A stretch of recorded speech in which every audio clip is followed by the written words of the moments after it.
10ª etapa do Tour de France 2024.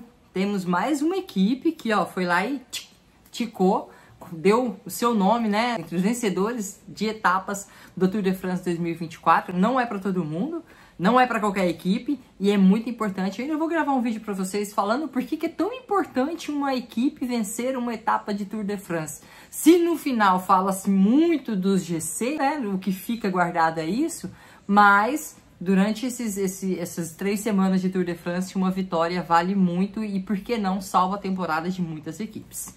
Bom, etapa basicamente plana, 187 km, plano, alguns ventos laterais, até comentou-se, né, que poderia ser uma etapa com razoável nível de dificuldade, a depender de como estivesse o vento, porque era em lugares bastante abertos, então o vento faz bastante diferença. A gente já viu muitas vezes o pelotão picotar tudo devido ao vento contra e lateral, mas não foi o caso de hoje. Durante a etapa, durante esses 187 km, alguns ataques, algumas tentativas de fuga, mas nada muito significativo, o suficiente para sair uma fuga, né, para aquela fuga vingar. Não aconteceu isso, foi bem controlada a etapa pelas principais equipes, conduzindo os seus líderes, seja líderes da classificação geral, seja os líderes da equipe que tinha como objetivo vencer o sprint de hoje. E Jasmin Philipsen, da Alpecin de Koenig, desencantou. Até que, enfim, ele que estava numa maré, já tinha sido desclassificado, já tinha feito segundo, muito criticado nas redes sociais. Hoje ele desencantou, foi pro sprint ali com o sprint bem massivo, o Wout van Aert, o Gaviria, o Philipsen, Girmay, Pascal Ackermann, Sam Bennett, Degenkolb. Foi um sprint bem disputado. E a equipe da Alpecin fez um bom trabalho conduzindo o Philipsen para a chegada. Philipsen hoje desencantou, mas com muito mérito, além da sua equipe. Mathieu Van Der Poel deu o ar da graça, né? Algo que ele faz muito bem, que é fazer aquele lead-out. O que é um lead-out? Lead-out é a aceleração final, muitas vezes em meio a um grupo grande de ciclistas, onde você lança o seu sprinter para ele abrir o sprint no final da etapa. Então o Van Der Poel, lá 2023, ele não tinha conseguido fazer isso ainda em 2024.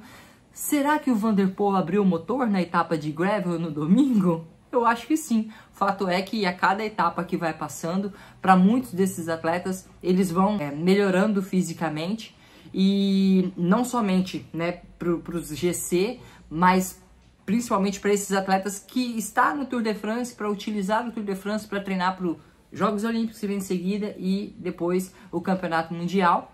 Na verdade, quem começa o Tour de France a 100%, o único perfil de ciclista que começa o Tour de France a 100%, geralmente são os sprinters, tá? Porque os GC, como eles têm que fazer muita força na parte final do Tour, eles não podem começar num pico de performance. Tá? Então, o Mathieu Van Der Poel hoje lançou o Philipsen de forma muito brutal, colocou o Philipsen na cara do gol e no sprint ele abriu ali praticamente uma bicicleta. Quando eu falo uma bicicleta hoje, não é porque ele chegou aqui na frente do Girmay, não. O Girmay não estava na roda do Philipsen na chegada, foi essa a diferença. O Girmay fez segundo, muito bem, né? Importantíssimo para ele na briga pela camisa por pontos. De uma forma geral, a gente não teve mudanças na classificação geral, longe disso, a etapa não era para isso. O Girmay agora tá 67 mais 7, tá 174 pontos, não, desculpa, está 74 pontos à frente do Philipsen.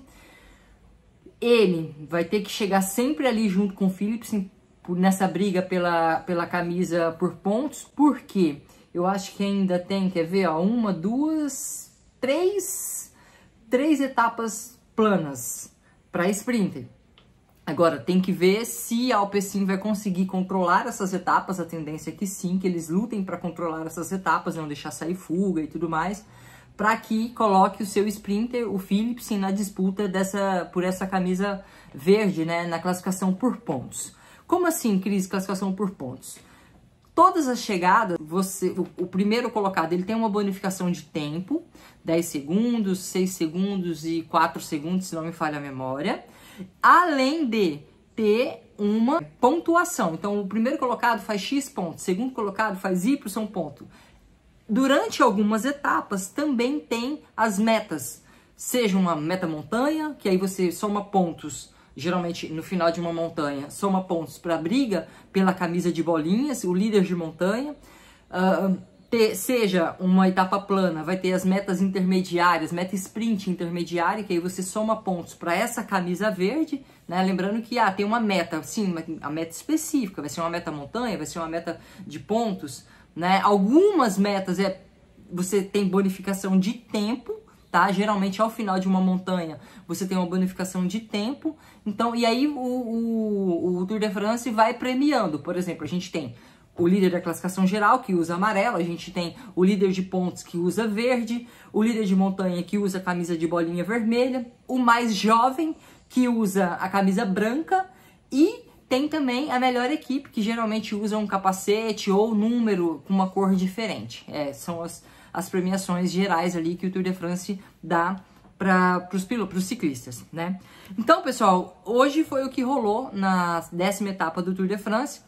Primeiro colocado, o Philipsen. Segundo colocado, Girmay. Terceiro colocado, Pascal Ackermann. E o quarto colocado, Wout van Aert. Gaviria, da Movistar, conquistou a 5ª colocação. Uma boa colocação ali também para o Wout, que está buscando a sua melhor forma no Tour de France, pensando no Olimpíada e no Mundial. Também hoje conseguiu fazer o seu sprint, um sprint limpo, porque o último sprint que ele foi fazer foi na roda do Philipsen, e o Philipsen fechou ele, sendo renegado posteriormente. O que é um ciclista renegado? Ele perde aquela classificação na prova e cai para último. Ele não é desclassificado, né? Porque se ele for desclassificado, ele tem que sair do evento. Então ele é relegado. Aí ele caiu para a última colocação naquela etapa e perdeu alguns pontos também nessa disputa pela camisa verde. Amanhã, o que a gente tem amanhã? Deixa eu olhar aqui novamente e falar para vocês. Amanhã a gente tem uma etapa de montanha que consiste em 211 quilômetros com 4.350 de subida acumulada. É uma prova, uma etapa durinha amanhã. A gente tem uma montanha categoria 4, uma outra montanha categoria 3, depois a gente vai ter uma montanha categoria 2, tem uma montanhazinha categoria 1, depois categoria 2 e ao final uma categoria 3. Vai ser cheio de quebra-canela, né? São subidas curtas ali, mas a 8%, 7%, 9%.